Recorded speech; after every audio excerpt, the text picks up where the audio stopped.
What's going on, guys? My name is Jacob. Welcome back to We Want Picks and another edition of Lock of the Week.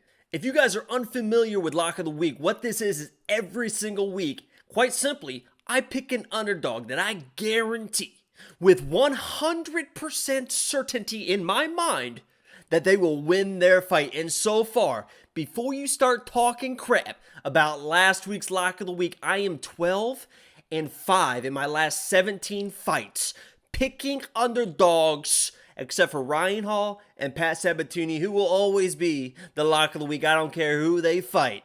But I am 12-5 in my last 17 fights picking underdogs. So if you want to run your mouth, drop a comment. Let me know who your underdog Lock of the Week is this week, and let's see how you do. Let's get into this week's Lock of the Week for UFC Vegas 53. So last week, our Lock of the Week was the Beverly Hills Ninja, Jordan Wright, and we were on our way to one of the worst beatings you will ever see in the UFC. Jordan Wright was gonna wrestle. I told you guys that he was going to wrestle and dominate the fight on the ground. I had a submission bet for Jordan Wright, and what happened? Marc-Andre, because he does not know how to defend a takedown, tried to pull a guillotine and somehow got it. I will say right now that guillotines need to be banned from the UFC. I'm tired of them. These people that don't know how to defend takedowns, just grabbing somebody's neck and just hoping and praying that they can lock it up. They need to be banned. They need to be outlawed. Jordan Wright was on his way to putting one of the worst beatings you'll ever see in the UFC on Marc-Andre, and because he just pulls a guillotine, because he can't defend a submission, he gets the win. It shouldn't be allowed. It needs to be outlawed. I've already submitted the paperwork to Dana White and the UFC and all the commissions across the country. We're gonna get it banned. Ban guillotines, hashtag ban guillotines, tweet it, hashtag it, Instagram it, TikTok it, OnlyFans it. We need to let the world know. Let's get into this week's Lock of the Week. So this week was tough. UFC Vegas 53. I went up and down the card. I was looking. I know a lot of people are gonna be like, "Oh, Cheeto. Cheeto's overrated. He's gonna lose that fight. He will no way be Lock of the Week." So this week, I went up, I went down, I found my man. This week, Lock of the Week is that allows him to throw those kicks a little bit more fluidly. And he's got to be careful. Keep his hands down, but you see already that Candelario is coming out aggressive. He needs some milk.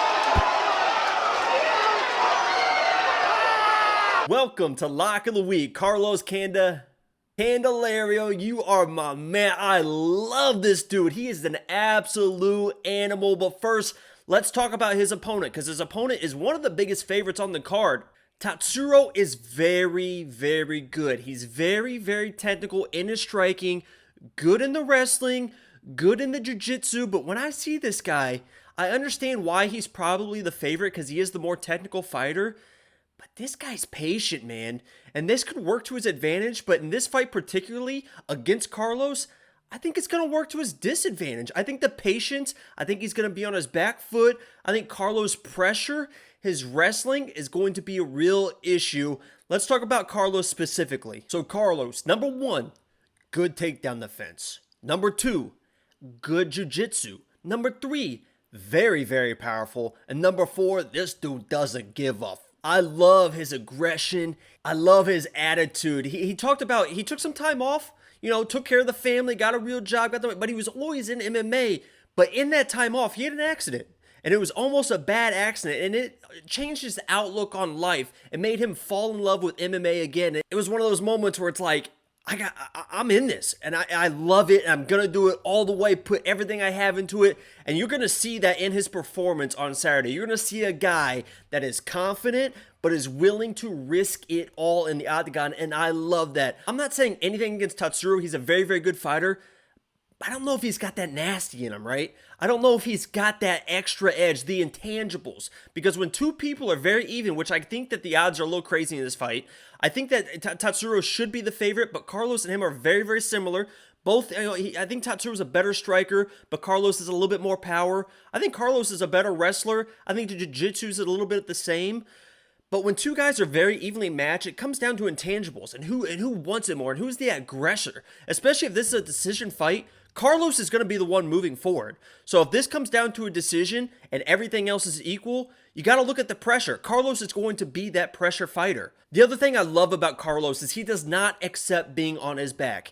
Tatsuro might get in a situation where he can win a scramble, end up on top. Carlos, one of his fights, he was on his back. I timed it for 10 seconds. Closed his guard for 5 seconds. Got to a hip, back to his feet inside of 10 seconds. Tatsuro's a little bit more controlling, but I love people that don't just sit on their back, play the jiu-jitsu game, get back to your feet, get your own takedown, win back that round, and that's the type of guy that Carlos is. If he gets taken down, he's going to try and get it back. If he gets hit, he's going to try and get it back. He's trying to win every single second of the fight, and I love guys that are going out there focusing on winning and not focusing on trying not to lose. Right? I see, Tatsuro, he's a good fighter, but sometimes in his patient, he kind of throws lazy leg kicks sometimes. I can see Carlos having some good success coming over top, those lazy leg kicks. If Carlos can win the scrambles, get a couple takedowns, avoid kind of those precision strikes from Tatsuro, I think this is money in the bank, man. I put 2 units on him already. I'm going to look for like an inside the distance as well for Carlos.